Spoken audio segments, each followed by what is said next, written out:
Naibu Waziri Mkuu na Waziri wa Nishati Mheshimiwa Dr. Doto Biteko amewataka Watanzania kutegemea kupata umeme wa uhakika baada ya mradi wa kufua umeme kutoka bwawa la Julius Nyerere uliokuwa ukisubiriwa kwa shauku kubwa na Watanzania kukamilika rasmi.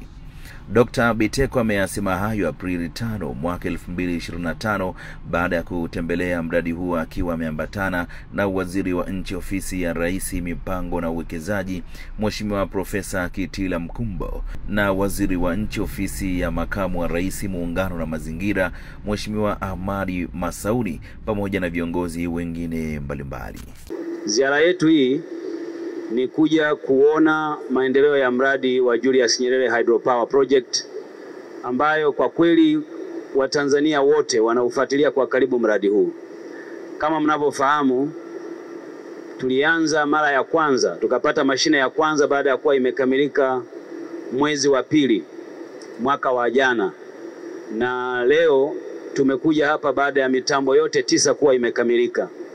Chukua nafasi hii kwa kweli kumshukuru sana Mheshimiwa Dr. Samia Suluhu Hassan, Rais wetu wa Jamhuri ya Muungano wa Tanzania, ambaye amekuwa na msukumo mkubwa sana kwenye mradi huu, kwa sababu aliupokea ukiwa kwa kweli 30% hivi wakati wa utekelezaji wake, na kwa kipindi kifupi cha ndani ya miaka 4 ya uongozi wake ameweka historia nyingine ya kukamilisha huu mradi kwa wakati. Leo tumekuja hapa tukiwa mawaziri wa sekta zote ambazo tunashughulika na mradi huu. Kwa sababu kwa kweli mradi huu hausimamiwi na sekta moja, yani sekta ya nishati.